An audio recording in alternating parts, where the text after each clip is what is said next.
Hello, നമസ്കാരം. Karunappally dream catcher education ഇൻസ്റ്റിറ്റ്യൂട്ടിൽ നിന്ന് വിളിക്കുകയായിരുന്നു. നമ്മൾ എ റോബോട്ടിക്സിന്റെ ഒരു അഡ്വാൻസ് ലെവൽ കോഴ്സിനെ പറ്റി ഇൻട്രൊഡ്യൂസ് ചെയ്യാനായിട്ട് വിളിച്ചായിരുന്നു. എന്ത് പറ്റിയായിരുന്നു? താല്പര്യമില്ലല്ലേ? ഓക്കെ.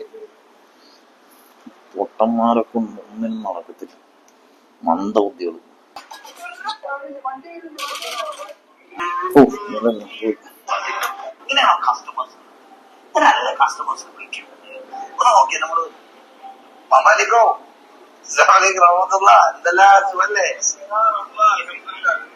അത്രേ ഉള്ളു, ഇതൊക്കെ സിമ്പിള്. നമുക്ക് ചെയ്യാൻ അറിയാത്ത കാര്യമൊന്നുമില്ല. എന്നിട്ട് നമ്മൾ ഡോക്ടറാണെന്ന് പറഞ്ഞിരിക്കുന്നത്. Ananthan, come to my cabin. എന്താ സാറേ? വാ ഇരി.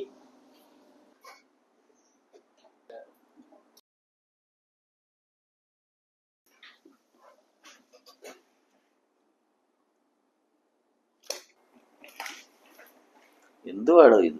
തനിക്കൊന്നും മെനയായിട്ടൊക്കെ നടന്നൂടെ? ഒരു സ്ഥാപനമല്ലേ ഇത്? ഞാൻ എന്തുവാ കാണിക്കുന്നേ? അതൊക്കെ പോട്ടെ. ലീഡിന്റെ കാര്യം എന്തായി? വല്ല കൺവേർഷനും നടക്കുമോ? ലീഡ് കിട്ടിയിട്ട് മാത്രം കാര്യമില്ല, കൺവേർഷൻ നടക്കണം, എന്നാലേ കാര്യമുള്ളൂ. താൻ വിളിക്കുന്നത് ഞാൻ കേട്ടായിരുന്നു. ഇങ്ങനാണോ വിളിക്കുന്നത്? ഇങ്ങനാണോ താൻ പഠിച്ചേ? ഒരു കാര്യം ചെയ്യാം, ഞാൻ ഒരു കോള് വിളിച്ചു തരാം. അത് കണ്ട് അതേ കണക്ക് വിളിക്കണം, ഒരു മാറ്റവും ഇല്ല. പറഞ്ഞ മനസ്സിലായാലും അതേ കണക്ക് വിളിക്കണം. Okay okay okay. എടു നമ്പർ.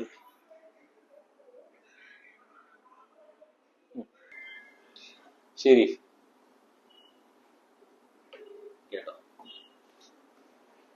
ഹലോ, അസ്സലാമു അലൈക്കും. ഷരീഫക്ക, എന്തെല്ലാ വിശേഷം? ഞാൻ, എന്റെ പേര് നബീൽ എന്നാണ്. ഞാൻ ഡ്രീം ക്യാച്ചർ എന്ന് പറയുന്ന ഒരു ഇൻസ്റ്റിറ്റ്യൂട്ടിൽ നിന്ന് വിളിക്കുകയായിരുന്നു.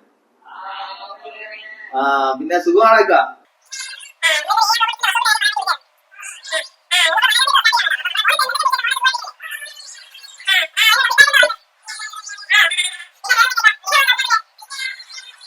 QR കോഡ് അയച്ചേക്കാം. അപ്പൊ അതിനകത്തോട്ട് 500 രൂപ അടച്ച് രജിസ്റ്റർ ചെയ്യുക. ബാക്കി നമുക്ക് പിന്നെ നോക്കാം.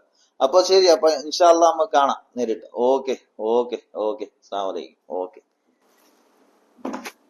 കണ്ടോ, ഇത് ഇവിടെ ഇപ്പൊ മനസ്സിലായോ? നമ്മളൊരു കോള് ചെയ്യുമ്പോ ഒരു അനോണിമസ് കോൾ ആണെന്ന് തോന്നരുത്. നമ്മൾ അവരെ അറിഞ്ഞുകൊണ്ട് വിളിക്കുകയാണ്. നമ്മളൊരു പരിചയത്തിലുള്ള ആളെ കണക്ക് നമ്മൾ വിളിക്കണം. അതിന്റെ എക്സാമ്പിൾ ആണ് ഞാൻ ഈ കാണിച്ചത്. വിളിക്കൂടെ? എന്നാ അടുത്ത നമ്പർ എടുത്തൊന്ന് വിളിച്ചേ. ഹലോ, അസ്സലാമു അലൈക്കും. രമണി ചേച്ചി, എന്തല്ല?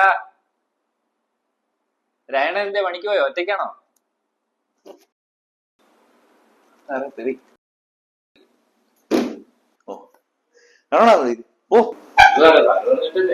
ഇനി എന്റെ നെഞ്ചത്തോട്ട് കയറ, എന്റെ നെഞ്ചത്തോട്ട് കയറി. ഓ, എന്റെ കൺമുന്നിൽ കണ്ടുപോരുത്. പോ, എവിടെയെങ്കിലും പോയിരുന്നോളാം, എന്റെ കൺമുന്നിൽ കണ്ടുപോരുത്. പോ. അതിനുശേഷം എല്ലാം തൊലഞ്ഞു പോട്ട് പണ്ടാരം.